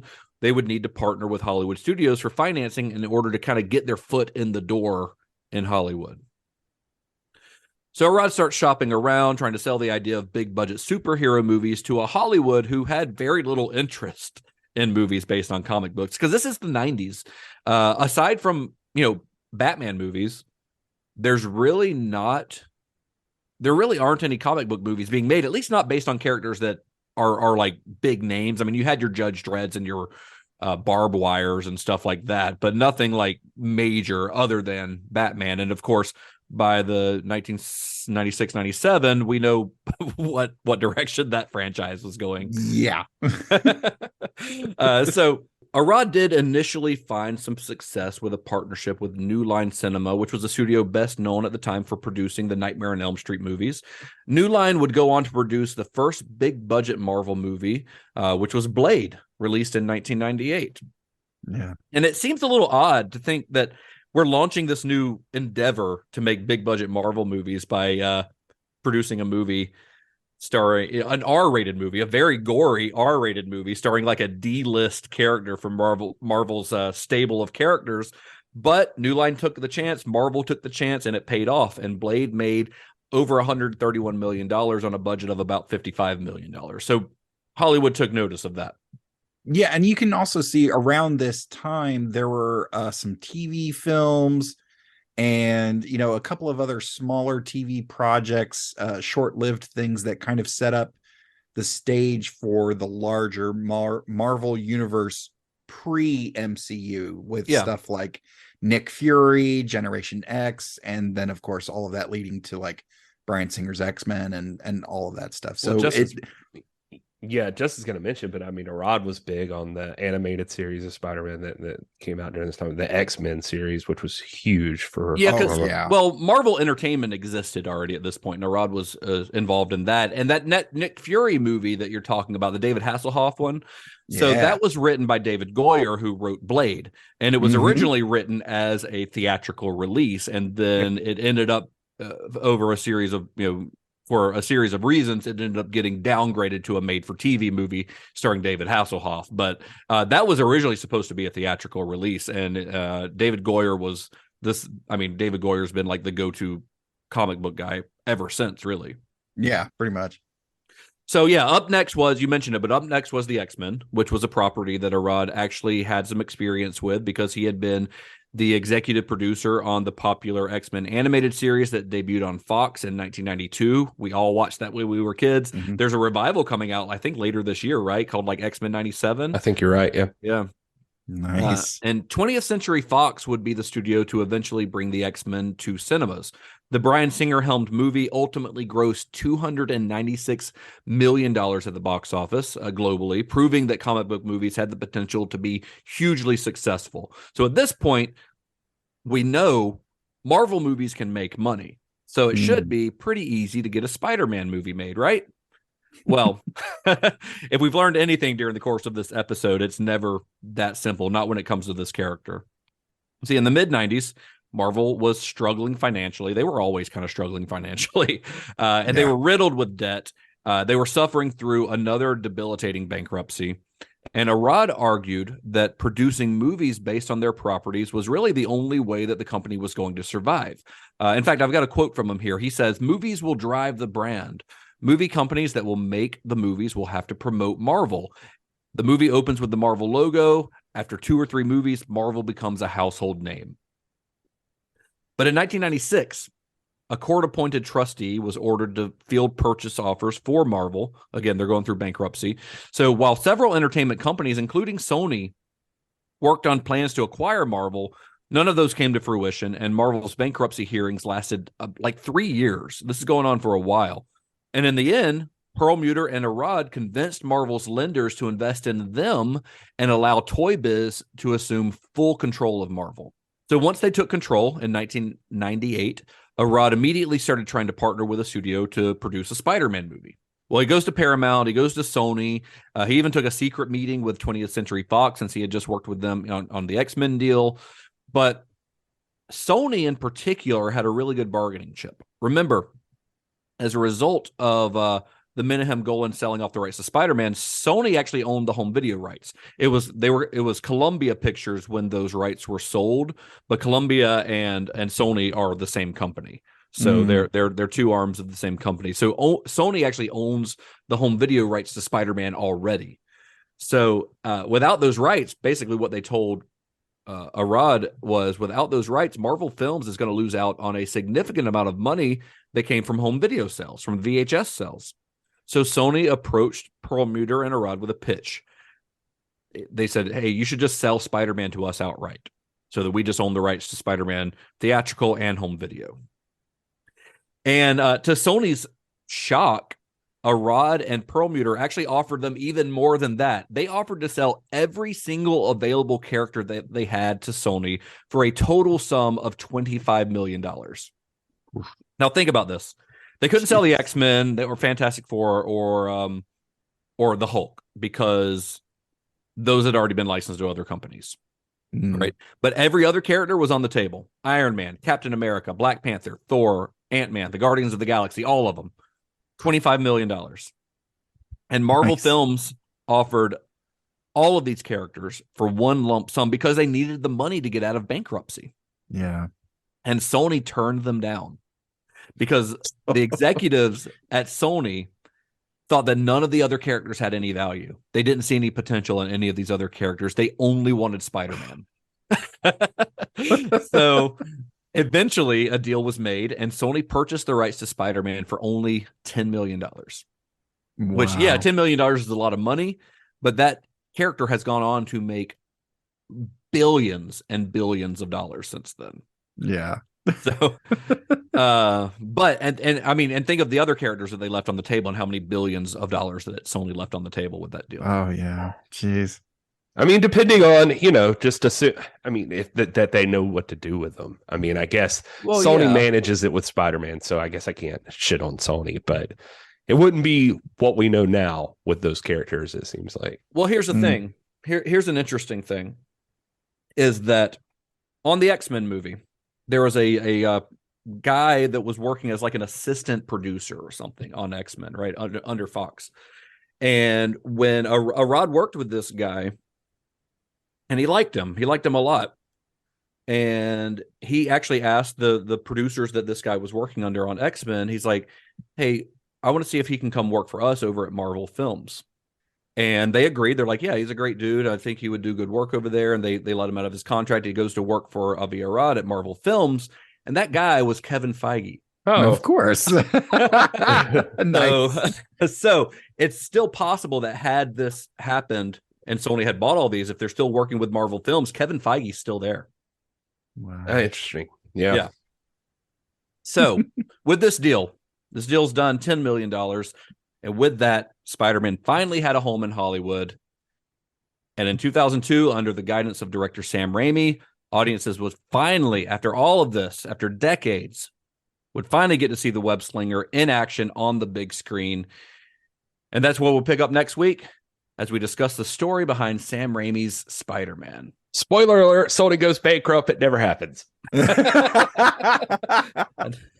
Foiled by another bankruptcy. Damn it. And that's it, guys. That's the road to Spider-Man. It is a long road, but man, what a fascinating journey. It's been a long road. There it is. That's 3. We're going to make people who've never even seen Star Trek Enterprise hate that song. Well, that's all we have for this week, guys. Do you guys have anything to add? I don't think so. I mean, we don't. I mean, this is not a traditional like episodes. We don't have our further viewing or anything like that. We'll get into that next week. But yeah, it's just you can totally see why we had to do this. Hopefully, that there was just we couldn't so much squeeze backstory that we want to be able to jump into Sam Raimi and Spider-Man when we get started. Like almost pick it up like it's the next chapter in Sam Raimi's story. Right. But how could you get there without knowing like where Spider-Man's been all this time? Yeah, and I mean, and it's the rights to the character are, especially the stuff that with Avia Rod and all that. I mean, going back all the way to canon films, the rights have just been a mess. So getting a Spider-Man movie on the screen at all is an achievement. And the fact that Sam Raimi did a pretty damn good job with it is even better. You know, it's one of those fateful things because we'll talk about it next week. But of all the people that we've talked about so far, I mean, who could get it? Who seems like they could get it right more than Sam Raimi, as much as we know about Sam Raimi. So next week we'll find out if he succeeded. Well, if you haven't been alive, if you haven't been alive recently. Well, that's it, I guess, for this week, guys. Where can you be found on the internet? This is Gary Horne at This is Gary Horne. You can follow the wrestling brand that I work for at NWA. Well, folks, June 9th, I'll be headlining a comedy show in Hiawassee, Georgia. Check out my socials for more details on that. If you like Star Trek, I will be hosting Trek Fest 38 in Riverside, Iowa, June 22nd through 25th. Go to trekfest.org for details. I'm also part of Cosmic Crit, where we are currently playing through the Star Trek Adventures TTRPG. You can find them at Cosmic Crit on the socials and at Cosmic Crit on YouTube. I'm also working my way through the entire Star Trek franchise in chronological order on my show, Computer Resume Podcast, available now wherever you get your podcasts and on all the social media at Computer Resume. And I'm at Mr. Todd A. Davis on Facebook, Twitter, Instagram, Letterboxd, and D&D Beyond, as long as they behave themselves. And I am at Justin_Bishop on Instagram and Letterboxd. And the show is at Cinema_Shock. You can find us on Instagram and Twitter. We're also on Facebook. You can also head to cinemashock.net to find all of our episodes, as well as links to our Discord, our merchandise, all of that stuff. Please remember to subscribe, rate, review, share us with all your dorky movie friends. I think that this series is going to be a good introduction for people who, maybe Jodorowsky was a little too odd for. I mean, that was a good introduction for a lot of people because a lot of people are into those kind of movies. But if you're into more blockbuster, nerdy comic book movies, or you have friends that are, send this episode their way, or send our Sam Raimi series their way. I think it could be really fun, and they might just enjoy it, and they might like you a little bit better for giving this show. Yeah, the gift of us. The gift of us. It's the gift everyone. that keeps on giving. That's right. Well, until next time, may the wings of liberty never lose a feather. And be excellent to each other. Johnny has the keys. No Excelsior or anything? Excelsior!